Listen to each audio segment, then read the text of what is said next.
My mother always defended my older brother, but when he stole my younger brother's fiancée, our family could never be mended. What happens when the golden child's selfish actions shatter a family? For years, Brian was the favored son, always defended by our mother, no matter how much chaos he caused. But everything came crashing down when he betrayed our younger brother, Luke, in the most unforgivable way. From stolen fiancés to shocking revelations, this story takes you through a family's devastating downfall, where favoritism and betrayal led to an irreparable divide.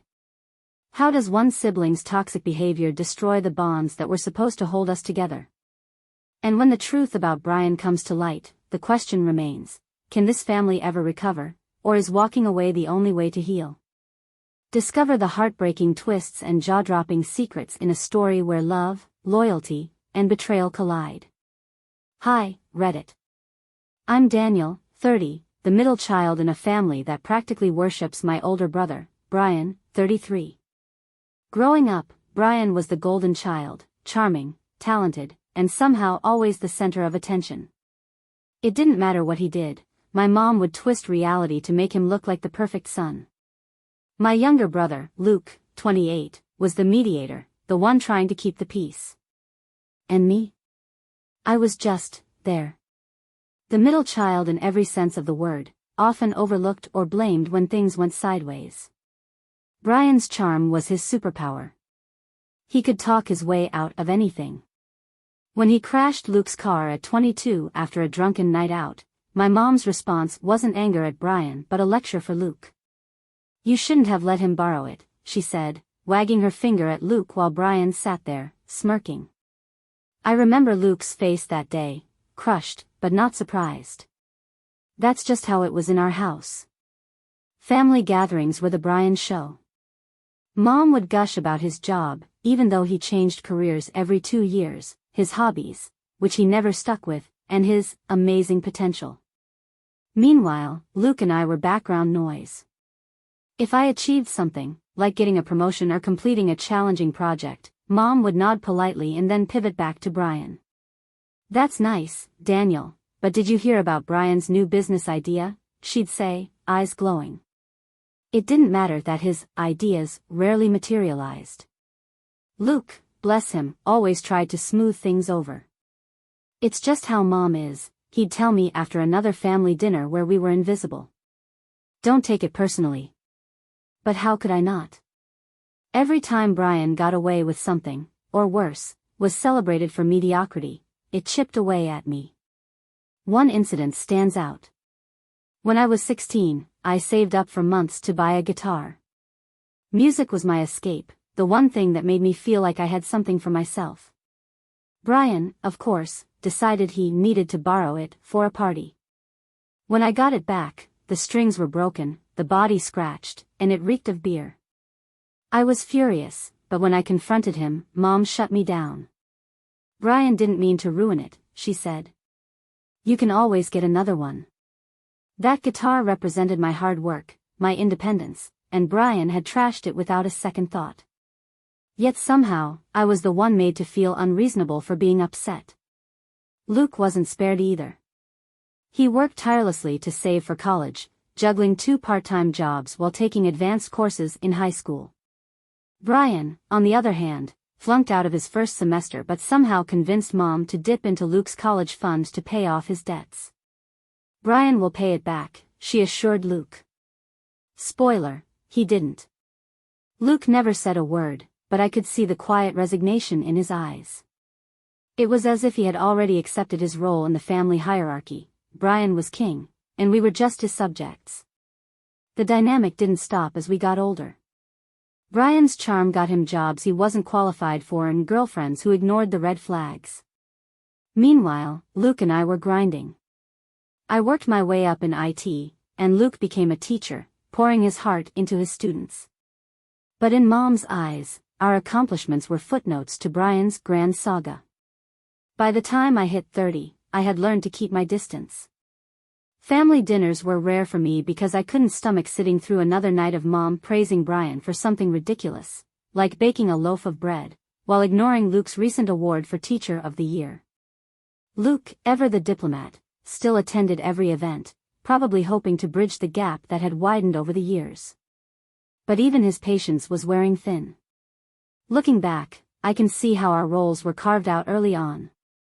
Brian was the star, Luke the mediator, and I was the invisible one. But the worst part wasn't just the favoritism, it was the way Mom's blind devotion to Brian seemed to embolden him. He could do anything, take anything, hurt anyone, and still come out on top because he had Mom's unwavering support. I wish I could say this favoritism was harmless, just a quirk of family dynamics. But it set the stage for something far more destructive, something that would shatter our family in ways none of us could have predicted. And as much as I'd love to say I was surprised when it all came crashing down, I wasn't. Because when you build an entire family dynamic around one person's ego, eventually, it all falls apart. Luke met Mia during their final year of college. She was 27, graceful, and had a warmth that drew people in. From the moment they started dating, it was clear they were perfect for each other. Luke, always the reserved one, came alive around her. They laughed easily, supported each other's dreams, and had that rare kind of connection that made everyone believe in love again. Mia fit seamlessly into our family. My parents adored her, gushing over how polite and charming she was. Even Brian, usually indifferent to anyone who didn't directly serve his ego, seemed to approve. He'd flash his winning smile and joke about how Luke finally did something right. For once, the family seemed to agree on something. Mia was wonderful. But as time passed, Brian's behavior started to raise some eyebrows. Well, at least mine. At family dinners, his attention to Mia lingered just a little too long. He'd crack jokes that towed the line between playful and inappropriate. "If Luke ever screws up, Mia, you know where to find me," he'd say with a wink. Everyone would laugh, including Mia, but I couldn't shake the feeling that Brian wasn't entirely joking. I remember one specific dinner, a Sunday evening in early spring. The family gathered at my parents' house for what was supposed to be a casual meal. Mia was helping Mom in the kitchen, and Luke and I were setting the table. Brian, as usual, was late. When he finally arrived, he waltzed in with a bottle of wine and a cocky grin. "This one's for Mia," he announced, ignoring Luke entirely. Mia laughed it off, thanking him politely, but I saw Luke's jaw tighten. Later that evening, Brian made a comment about how lucky Luke was to have found someone way out of his league. The table fell silent for a moment before Mia, ever the peacemaker, changed the subject. But I caught the flicker of hurt in Luke's eyes. Over time, Brian's comments became bolder. He'd compliment Mia's dress or hair in a way that felt more personal than appropriate. "If I weren't your soon-to-be brother-in-law, Mia, I'd be lining up to date you," he said once, earning a round of awkward chuckles from the table.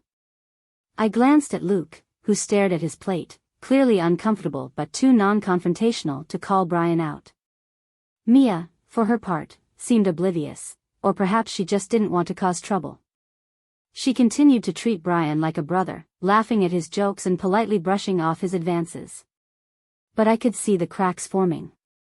Luke started pulling back, avoiding family gatherings and finding excuses not to be around Brian.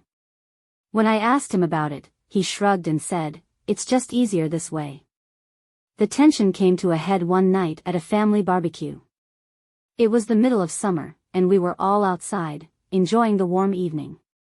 Brian had just come back from a 2-week trip to Vegas and was in full show-off mode, regaling everyone with stories of his wild adventures. Mia, ever kind, listened attentively, laughing at his exaggerated tales. At one point, Brian turned to Mia and said, "You're the only one who truly gets me, Mia. Maybe I should have met you first." The air went cold. Luke, who had been quietly flipping burgers at the grill, dropped the spatula. His face was a mix of shock and fury. "That's enough, Brian," he said, his voice low but firm. Everyone froze. It was the first time I'd ever heard Luke stand up to Brian. Brian, of course, laughed it off. "Relax, little bro. It's a joke. Learn to take one." But Luke wasn't laughing. He pulled Mia aside, and they left shortly after, citing an early morning as an excuse. I stayed behind, but the tension lingered for the rest of the night. After that, Luke started confiding in me more. He admitted he was uncomfortable with how Brian behaved around Mia. "I don't think he respects boundaries," Luke said one evening over beers. "It's like he's testing me, trying to see how far he can push." I wanted to reassure him, to say that Brian was just being Brian, but I couldn't. Deep down, I knew Luke was right. Brian had always had a way of taking what he wanted without caring about the fallout. And the way he looked at Mia wasn't the look of a brother-in-law, it was something else entirely. For a while, things seemed to settle. Luke proposed to Mia on a snowy December evening, and she said yes. The family celebrated, and for once, even Brian seemed genuinely happy for them. He made a big show of congratulating Luke, calling him the luckiest guy in the world. But there was something in Brian's tone, a flicker in his eyes, that made my stomach twist. Looking back, I realize now that was the calm before the storm. Because while we all believed Brian had finally learned to respect boundaries, he was simply biding his time. What came next would shatter our family in ways we never could have imagined. The engagement party for Luke and Mia was supposed to be a joyful occasion, a celebration of love and the start of a new chapter. But the air was thick with tension from the moment Brian swaggered in, late as always, with a half-empty bottle of champagne in one hand and a crooked grin on his face. He made no effort to hide his drunken state, and his booming voice disrupted the warm, intimate vibe of the gathering. "Where's the happy couple?" he slurred, ignoring the side eyes from family members as he scanned the room. When he finally found Mia, he zeroed in on her like a heat-seeking missile, bypassing Luke entirely. "Mia, you look stunning," he drawled, wrapping her in an overly long hug. "Luke, you lucky bastard," he added, flashing a toothy grin in my brother's direction before quickly turning his attention back to Mia. Brian spent the entire evening glued to her side, cracking jokes about marriage and dispensing unsolicited advice. "Don't let Luke boss you around," he said with a wink. "If you ever need someone to talk to who really understands you, I'm just a text away." Mia laughed awkwardly, clearly uncomfortable, but too polite to confront him. The final straw came when Brian grabbed the microphone during the toast. "Let me tell you something about Luke," he began, his words slurring slightly. He's a good guy, I guess. But let's be honest, Mia, you're the star here. You're way out of his league. I mean, look at you." The room fell silent, the tension palpable. Luke's jaw clenched, his knuckles white as he gripped his champagne flute. I could see Luke trying to keep it together for the sake of the party, but his eyes told a different story: hurt, anger, and a growing realization that Brian wasn't just being his usual obnoxious self. There was something calculated in the way he targeted Mia, as if he enjoyed testing Luke's limits in front of everyone. Later that night, Luke pulled me aside. "Brian's been texting Mia," he admitted, his voice low and strained. "It's mostly harmless stuff, jokes and compliments, but it's weird. Why would he even have her number?" I felt my stomach twist. "Have you talked to her about it?" I asked. "She says it's nothing," Luke replied, running a hand through his hair. "She thinks I'm overreacting. But it's not just the texts, it's the way he looks at her, the way he acts around her. It's like he's trying to undermine me." I didn't know what to say. Brian had always been a boundary pusher, but this felt different. Calculated. Dangerous. "You're not overreacting," I said finally. "You need to set some boundaries, Luke. Brian needs to know this isn't okay." But confrontation wasn't Luke's style. He was a peacemaker, always looking for the least dramatic solution. Instead of addressing the issue head-on, he decided to limit Brian's contact with Mia by avoiding situations where they'd interact. It seemed like a reasonable plan, but I couldn't shake the feeling that it was only a matter of time before Brian crossed a line. Over the next few weeks, the tension between the brothers became impossible to ignore. Luke stopped responding to Brian's texts and made excuses to skip family gatherings where he knew Brian would be present. Meanwhile, Brian ramped up his charm offensive with Mia, sending her friendly messages at odd hours and commenting on all her social media posts. "You're so lucky to have someone like Brian in your corner," Mia said one evening, completely unaware of the storm brewing beneath the surface. Luke didn't respond, but I could see the frustration etched across his face. He was trying to protect her without making her feel like she was caught in the middle, but the weight of it all was clearly taking its toll. The breaking point came during a family dinner a week later. Brian arrived with his usual bravado, ignoring Luke entirely and planting himself next to Mia. Throughout the meal, he monopolized the conversation, regaling everyone with tales of his latest work accomplishments and dropping subtle digs at Luke. "You know, Mia," Brian said, leaning in as if they were the only two people in the room, "if you ever get bored with Luke's spreadsheets and routines, you should let me take you out for a night on the town. Show you what real fun looks like." Luke slammed his fork down, the sound cutting through the chatter. "That's enough, Brian," he said, his voice low but filled with anger. Brian feigned innocence. "What? I'm just joking. Relax, little bro." But it wasn't a joke, and everyone at the table knew it. The tension was suffocating, and for the first time, I saw Mia look genuinely uncomfortable. Luke stood abruptly, tossing his napkin on the table. "We're leaving," he said, grabbing Mia's hand and guiding her toward the door. As they left, Brian leaned back in his chair, a smug smile on his face. "Can't take a joke," he muttered under his breath. I stayed behind, but the damage was done. The warning signs were no longer subtle, they were glaring, and it was clear that Brian was playing a dangerous game. What none of us realized at the time was just how far he was willing to go to win. 2 weeks before Luke and Mia's wedding, everything fell apart in the most gut-wrenching way imaginable. I remember the exact date. It was a crisp Tuesday evening, April 4th, 6:45 p.m. Luke had just finished work and decided to drop by Brian's apartment unannounced. He said he had a feeling something was off, call it a gut instinct, but he wasn't prepared for what he found. I was at home when I got the call. Luke's voice was shaking, a mixture of rage and heartbreak. "Daniel," he stammered, "Brian. Mia, they. What happened?" I asked, already dreading the answer. Luke had walked into Brian's apartment, a place he rarely visited, only to find Mia sitting on the couch, her face streaked with tears. She looked startled, as if she'd been caught mid-confession. Brian, however, stood nearby, shirtless, wearing a smug grin that made Luke's blood boil. "What the hell is going on here?" Luke demanded, his voice breaking with confusion and anger. Mia jumped up, her hands raised in defense.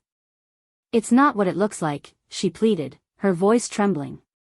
But Brian, always one to relish in drama, cut her off with a mocking laugh. "Actually, Luke," Brian said, his words slow and deliberate, "it's exactly what it looks like. She deserves better than you. Someone who can actually keep her happy." The room fell silent. Luke stared at them, his mind racing to process what he was hearing. His fiancée, his future wife, and his own brother had betrayed him in the most unforgivable way. "I trusted you," Luke whispered, his voice barely audible. Then, louder, with a sharp edge of fury, "I trusted both of you." Mia started crying harder, reaching out to him. "Luke, please, I'm so sorry. It just happened. It didn't mean anything." But Brian, ever the antagonist, rolled his eyes. "Don't lie to him, Mia. It meant something. You told me yourself, he's not enough for you." That was it. That was the moment Luke knew there was nothing left to salvage. He turned on his heel and stormed out, slamming the door so hard the frame rattled. He didn't even stop to grab his things. He just wanted to get as far away from them as possible. When Luke called me, he was already on the road, driving aimlessly with no destination in mind. "I can't do this anymore," he said, his voice hollow. "The wedding's off. I can't marry her, Daniel. I can't even stay in this town." I tried to calm him down, but what could I say? There were no words to make this better. Brian's betrayal cut the deepest. We'd grown up hearing the phrase, "blood is thicker than water," but Brian had shattered that idea into a million irreparable pieces. The fallout was immediate. The next morning, Luke sent out a mass email to friends and family, announcing the wedding was cancelled. He didn't give a reason, but anyone who knew our family could guess. Gossip spread like wildfire, and the whispers reached every corner of our social circle. Some were sympathetic to Luke, others, shockingly, tried to excuse Brian's actions, brushing it off as just one of those things. Our mother, of course, defended Brian. "It's not like he forced her," she said when I confronted her. "Mia made her own choices. You can't blame Brian for falling in love." "Falling in love?" I repeated, incredulous. "He destroyed Luke, Mom. He's your son too, or did you forget that?" Mom waved me off, as if I were being dramatic. "Luke will bounce back. He's strong. But Brian, he's special. He's just more passionate." Her favoritism was suffocating, but I refused to let it slide this time. "Passionate?" I snapped. "He's selfish. He's a wrecking ball in everyone's life, and you keep letting him get away with it." Mia, meanwhile, tried to reach out to Luke, bombarding him with texts and voicemails, but he blocked her number. She even showed up at his work, begging for forgiveness.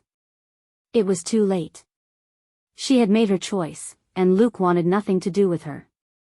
Brian, predictably, showed no remorse. When I confronted him, he had the audacity to act like he was the victim. "I can't help it if Mia fell for me," he said, lounging on his couch like he didn't have a care in the world. "Love is messy, Daniel. Maybe you wouldn't understand." "Love?" I spat. This wasn't love. This was you proving, once again, that you can't stand to see someone else happy. Brian shrugged. "Whatever helps you sleep at night." Within a week, Luke packed up his life and moved out of town. He didn't tell anyone where he was going, not even me. The man who always tried to keep the family together had been broken, and I couldn't blame him. Our family had failed him in every way. The absence of Luke left a gaping hole in our family dynamic. Family dinners became tense and awkward, with Mom pretending nothing had happened and Brian basking in his ability to get away with yet another unforgivable act. I avoided those dinners as much as possible, unable to stomach the sight of Brian's smug face or Mom's enabling attitude. The betrayal wasn't just a blow to Luke, it fractured our family in a way that could never be repaired. The golden child had finally crossed a line too far, and the fallout was only just beginning. In the weeks following the betrayal, the dust hadn't so much settled as it had been swept under the rug, by Mom, of course. Luke had vanished, Mia was conspicuously absent from family gatherings, and Brian carried on as if nothing had happened. Meanwhile, I was left trying to make sense of the chaos, only to find myself more enraged every time I spoke to Mom. Her defense of Brian was as unwavering as it was maddening. "Brian made a mistake, but he's family," she said one afternoon as we sat in the living room. The air was thick with tension, and my patience was hanging by a thread. "A mistake?" I repeated, my voice rising. "Mom, he didn't accidentally steal Luke's fiancée. He pursued Mia. He ruined Luke's life." Mom crossed her arms, her expression icy. "It's not as black and white as you make it out to be. Feelings are complicated. Brian didn't mean to hurt anyone." "Didn't mean to hurt anyone?" I snapped, standing up. "He's been hitting on Mia for years. He humiliated Luke in front of the whole family. And you're seriously sitting here defending him?" She sighed dramatically, as if I were the unreasonable one. "Luke will get over it. He always does. But Brian, he's fragile. He needs our support." That was the moment something inside me shifted. Growing up, I'd always known Mom had a blind spot for Brian. He was the golden child, the one she doted on and defended, no matter how much chaos he caused. But this was a betrayal of a different magnitude. She wasn't just excusing his behavior, she was enabling it. "Do you even care about Luke?" I asked, my voice raw with frustration. "He's your son too. He's out there, alone, because he can't stand to be part of this family anymore. Mom's face hardened. Don't you dare question how much I care about my children. Luke is just being dramatic. He'll come back when he's ready. Dramatic? I repeated, incredulous. He walked in on his brother with the woman he was about to marry. How would you feel if Dad had done that to you? Mom flinched but quickly recovered. That's not the same. Why not? I demanded. Because it's Brian? Because he can do no wrong in your eyes? The conversation ended with her storming out of the room, muttering something about me being disrespectful. But I wasn't done. The next time Brian showed up for dinner, grinning like the cat that got the cream, I decided to confront him directly. So, how's Mia? I asked pointedly as we sat at the table. Brian looked up from his plate, unfazed. She's fine. Why do you ask? I leaned forward, my tone dripping with sarcasm. Oh, just wondering how you justify blowing up your brother's life. Must be nice being the golden child, you never have to deal with consequences. Brian rolled his eyes. Spare me the lecture, Daniel. Mia and I are happy. Luke will move on. He's always been too sensitive. I felt my blood boil. Too sensitive? You destroyed him, Brian. You've spent your entire life taking whatever you want, and now you've taken the one thing that mattered most to him. Mom, who had been silently watching the exchange, finally chimed in. That's enough, Daniel. This family doesn't need more drama. I turned to her, my voice trembling with anger. Drama? This family is already broken, Mom. And it's because you refuse to hold Brian accountable for anything. You're enabling him, and it's tearing us apart. Later that night, I sat alone in my room, replaying the argument in my head. I couldn't understand how Mom could defend Brian so fiercely while dismissing Luke's pain, and mine, for that matter. It wasn't just Luke who had been betrayed.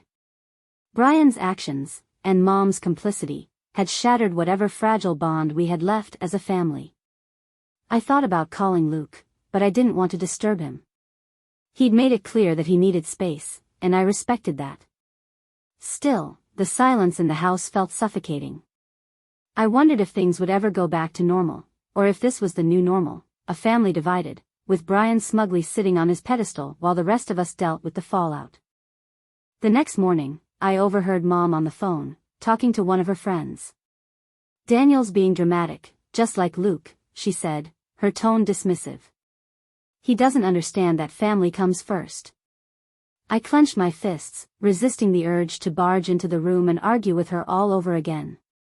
Family comes first. The irony was laughable. Mom's version of family was one where Brian could do no wrong, and the rest of us were expected to grin and bear it. I realized then that nothing I said or did would change her mind. Mom had chosen her side, and it wasn't mine, or Luke's. All I could do now was decide how much of this toxicity I was willing to endure. Thanksgiving that year started tense and spiraled into a catastrophe I'll never forget. Luke had already told me he wouldn't come. I can't sit across from Brian pretending everything's fine, he said on the phone a week before. I understood, but his absence was a glaring reminder of how fractured our family had become. Mia, of course, was also missing. She and Brian had reportedly gone public with their relationship, though I refused to engage with the details. I didn't follow them on social media, but I'd heard enough through the grapevine to know they were flaunting their love for everyone to see. It was disgusting. When I arrived at Mom and Dad's house, the atmosphere was already thick with tension. Mom greeted me with her usual dismissive wave, while Dad looked like he was walking on eggshells. And then there was Brian, sitting at the head of the table like he was the family patriarch. Glad you could make it, Danny boy, Brian said with that infuriating smirk of his. I ignored him and took my seat, already regretting my decision to come. The dinner began awkwardly, with everyone avoiding the elephant in the room. But Brian, as always, couldn't resist stirring the pot. Shame Luke couldn't make it, he said, spearing a piece of turkey with his fork. But I guess it's for the best. He'd probably just sulk all night. I snapped. You're unbelievable, Brian. You destroy his life, and now you're mocking him? Brian leaned back in his chair, completely unfazed. Oh, come on. Luke wasn't man enough for Mia. She wanted someone who could actually handle her. The room fell silent. Even Mom and Dad, who usually rushed to Brian's defense, looked shocked. My blood boiled, and before I knew it, I was on my feet. You're a joke, Brian, I said, my voice shaking with rage. You've spent your entire life taking whatever you want, no matter who gets hurt. And the worst part? Mom and Dad let you. Brian's smirk faltered, but before he could respond, Mom jumped in. That's enough, Daniel. We're not doing this at the dinner table. No, Mom, we are doing this, I shot back. You've enabled him for years. You've excused every horrible thing he's done, and now our family is falling apart because of it. The argument escalated. Brian stood up, shouting something about how I was jealous of him. Mom tried to play referee, while Dad half-heartedly called for calm. At one point, Brian slammed his fist on the table, knocking over a glass of wine that splattered across the tablecloth like a crimson stain. It felt symbolic. This wasn't just a dinner gone wrong. It was the implosion of everything we'd tried to hold together. You're not a victim, Brian, I shouted. You're a selfish, entitled bully who doesn't care about anyone but himself. And you, Mom, you're just as bad for letting him get away with it. Mom's face turned red. Don't you dare talk to me like that, Daniel. I've done everything for this family. Everything? I laughed bitterly. You've done everything for Brian. The rest of us? We're just collateral damage. By the time the shouting stopped, the dining room looked like a war zone. Plates were shattered on the floor, the turkey was half-eaten and forgotten, and the air was heavy with words that couldn't be taken back. Dad sat with his head in his hands, while Mom glared at me like I was the villain. Brian, as always, tried to play the victim.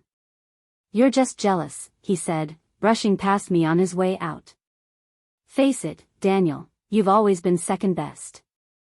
I stayed long enough to help Dad clean up the mess, but I couldn't bring myself to speak to Mom again. As I left, she called after me, you're tearing this family apart. I turned back, my voice steady. No, Mom. Brian did that. You just helped him. That night, I called Luke to tell him what had happened. He listened quietly, and when I finished, he said, it's about time someone said it. But don't expect her to change. He was right. Mom's loyalty to Brian was unshakable, no matter how much damage he caused.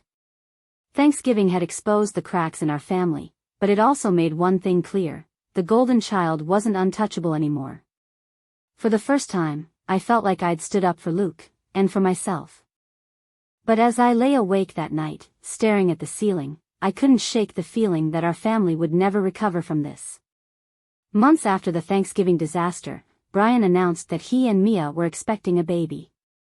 Predictably, Mom was over the moon and immediately organized a lavish party to celebrate.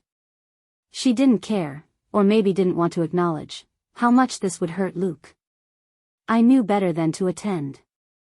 The idea of watching my mother beam with pride for Brian, as if his actions had no consequences, was too much to bear. Instead, I decided to visit Luke. By this point, he had relocated to a quiet city several hours away, finding peace in distance. Over coffee in his modest apartment, he dropped a bombshell: Mia had contacted him. She confessed that Brian was cheating on her. Can you believe it? Luke said, shaking his head. She told me she thought she could change him. Now she knows what kind of person he really is. I wasn't surprised. Brian's betrayal of Luke wasn't an isolated event, it was a pattern. He had always been someone who took what he wanted, consequences be damned. The revelation that he couldn't even remain faithful to Mia, the woman he tore our family apart for, was the final piece of the puzzle. It wasn't just that Brian had a toxic personality, it was who he was at his core. The family fracture deepened. Luke cut contact with everyone, refusing to be part of a system that continually enabled Brian's behavior. I followed suit soon after, realizing that staying involved would only drag me further into the dysfunction. Meanwhile, Brian's life began to unravel. His relationship with Mia crumbled as her patience wore thin. She left him, taking their child with her. Brian lost his high-paying job due to his reckless behavior and began spiraling. Mom, of course, continued to defend him, insisting that he was just going through a rough patch. When she reached out to Luke and me, pleading for us to forgive Brian and be a family again, I refused. This isn't about forgiveness, Mom. It's about consequences. Brian's actions have hurt too many people, and I'm done pretending everything is fine. Luke, too, stood firm. I forgave him a long time ago, he said, but forgiving doesn't mean letting him back into my life. As the years passed, the family drifted into irreparable silence. Mom clung to her golden child, even as Brian's life fell further apart. Luke built a fulfilling life in his new city, and I focused on creating my own peace, free from the chaos we had endured for so long. Moral of the story: favoritism and enabling toxic behavior don't just damage relationships, they destroy families. True love and loyalty must be earned, not blindly given. Sometimes, the only way to find peace is to walk away and let the chips fall where they may.